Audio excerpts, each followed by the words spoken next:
Hola a todos y bienvenidos a un nuevo video para mi canal. En esta ocasión nos toca hacer la comparativa entre el anime y la novela de Nanatsu no Maken. El segundo episodio adaptó el capítulo 2 del primer volumen de la novela ligera.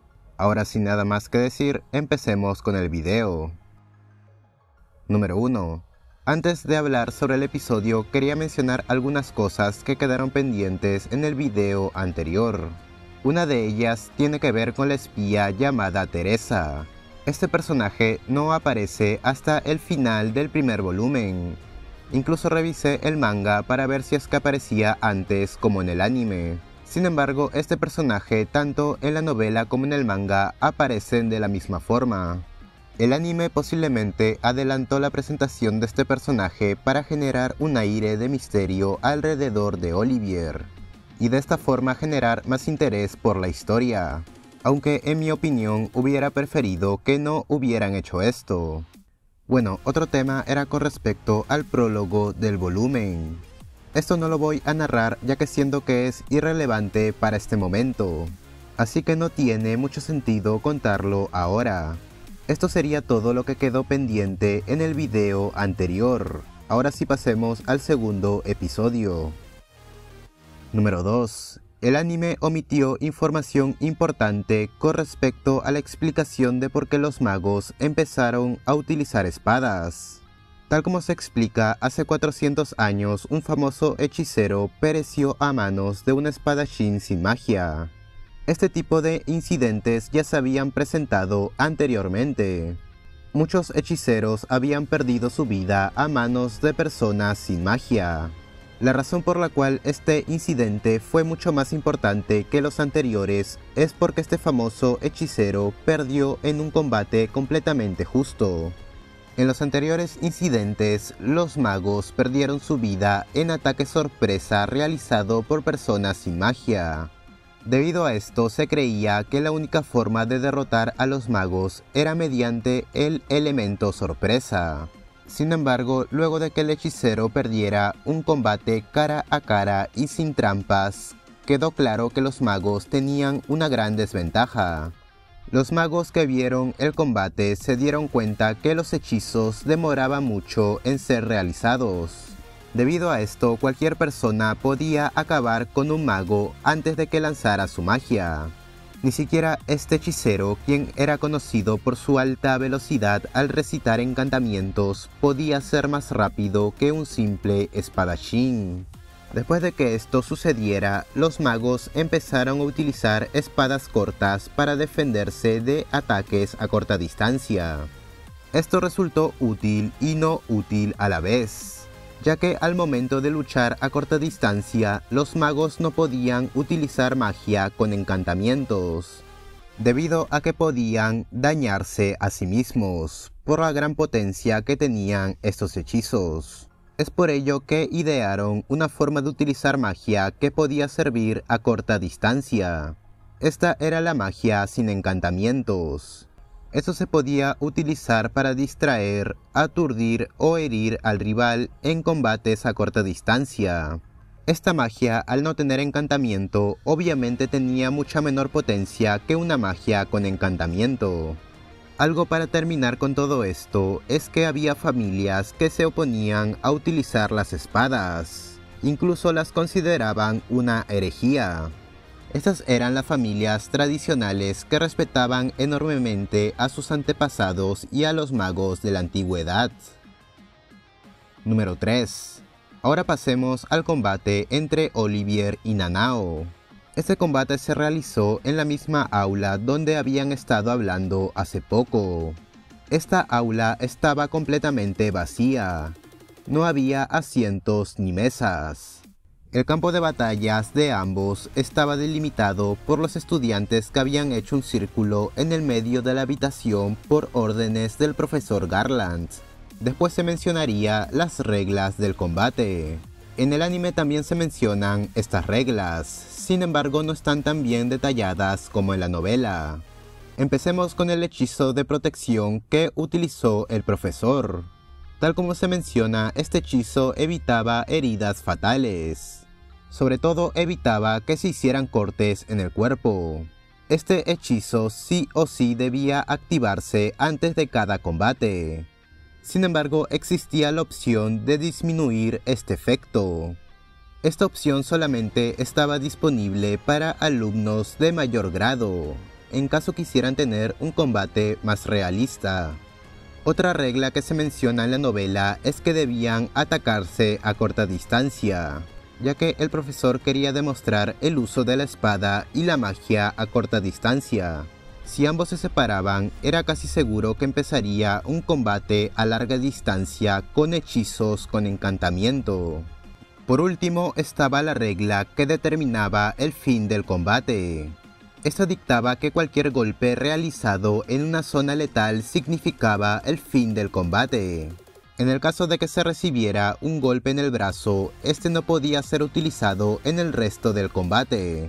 En pocas palabras, podían seguir luchando con un solo brazo. Esto último que acabo de mencionar era una regla habitual. Sin embargo, en esta ocasión no podía ser aplicada, ya que Nanao utilizaba su espada con ambas manos. Este tipo de casos nunca se había presentado, así que el profesor, después de pensar una solución, decidió que los brazos también serían considerados como una zona letal. Aquí Olivier menciona algo interesante, y es que las espadas que llevaban los magos debían medir entre 13 y 22 pulgadas, contando también la empuñadura de la espada. La razón de esto es porque si sobrepasaba este largo, la velocidad de balanceo de la espada bajaría mucho, generando que sus rivales puedan acabar fácilmente con ellos. En el caso de Nanao, ella llevaba una espada que medía más de 25 pulgadas. Esta espada era extraña, ya que sobrepasaba el límite de los magos, y a la vez tenía un largo menor a las espadas que utilizaban las personas no mágicas. Bueno, después de esto empezaría el combate. Número 4. Ahora pasaré a explicar algunas cosas que se vieron en el combate. La primera de ellas tiene que ver con el hechizo que utilizó Olivier para hundir en el suelo la pierna de Nanao. Este era el arte de la espada al estilo Lanoff, la postura de la tierra Grave Soil. Esto provocaba una interferencia mágica en el suelo, haciendo que se vuelva tan suave como el lodo. Cuando Olivier utilizó este hechizo, hizo algo increíble. Había una forma de hacer que los hechizos surtieran efecto en determinado lugar sin la necesidad de apuntar la varita a ese lugar. Solamente bastaba con mirar el lugar en donde quería activar el hechizo. Esto era algo que hacían muchos magos durante los combates a corta distancia. Pero en el caso de Olivier, él hizo esto sin la necesidad de ver el lugar donde activaría el hechizo. Incluso el lugar de activación fue perfecto, ya que el pie de Nanao quedó en el centro del hechizo. La segunda cosa a mencionar tiene que ver con Nanao. Sus ataques eran tan fuertes que cada vez que Olivier paraba uno de ellos, sentía como su muñeca estuvo a punto de romperse debido a la fuerza del ataque. Nanao también tenía una increíble capacidad de contraatacar inmediatamente después de quedar en una posición desventajosa. Esto se vio cuando Nanao realizó un contraataque después de que Olivier desviara su espada por primera vez. Ahora con respecto al momento en que Nanao llora en medio del combate. La explicación de por qué lloró se debería dar en el próximo episodio, junto al pasado de Nanao. Simplemente voy a decir que Nanao encontró a la persona adecuada para perder su vida a manos de él. Bueno, ahora pasando al momento en que Olivier y Nanao estuvieron a punto de empezar su duelo a muerte. En ese momento Olivier había perdido por completo el razonamiento y la lógica. Olivier menciona que en ese momento la postura que iba a utilizar era una postura que juró nunca mostrársela a nadie. Esta era una postura mortal, con el único propósito de acabar con la vida de su oponente. Número 5. En el anime se ve por un momento que una de las profesoras regañó a los estudiantes por llevar espadas. La razón de por qué hizo esto era porque ella había vivido por más de 400 años. Ella era una de las pocas brujas que había vivido antes de que el hechicero más famoso perdiera su vida a manos de un simple espadachín no mágico. Esta bruja había vivido en la época en donde los magos solamente utilizaban sus varitas en combate. Este odio hacia el uso de las espadas estaba justificado, ya que ella menciona que la llegada de las espadas provocó que se incrementara enormemente la cantidad de magos asesinados. Los magos ya no perdían la vida a manos de personas no mágicas. Ellos ahora perdían la vida a manos de sus propios compañeros magos. Como ellos siempre llevaban consigo sus espadas, algunos aprovechaban reuniones o encuentros casuales para acabar directamente con las personas que competían con ellos. Incluso se menciona que si algún mago cometía un crimen, sí o sí debía ser arrestado por otros magos, ya que ahora los magos tenían espadas, haciendo que sea imposible para alguien no mágico poder arrestarlos. Solamente otros magos que también portaban espadas podían detenerlos sin causar incidentes. Por esta razón esta bruja odiaba las espadas. Incluso estaba a favor de que todos los magos empezaran a utilizar solamente una varita como en la antigüedad. Después de dar esta explicación, ella da un ejemplo de cómo los magos podían defenderse a corta distancia sin la necesidad de tener espadas. Ella invocó a un grupo de autómatas altamente resistentes. Esto era algo que incluso un mago inexperto podía hacer. Además menciona que otra opción era tener una bestia mágica como familiar para lidiar con este tipo de situaciones. Número 6. Olivier estuvo a punto de atacar a la profesora a cargo de la clase. La primera razón de por qué iba a hacer esto es porque él había pasado por una situación similar a la que estaba pasando Katie actualmente. Esto lo voy a narrar más adelante. En el momento en que Olivier vio como Katy con su mano ensangrentada tocó el cuerpo de la bestia mágica cortada en trozos, sintió una enorme rabia dentro suyo.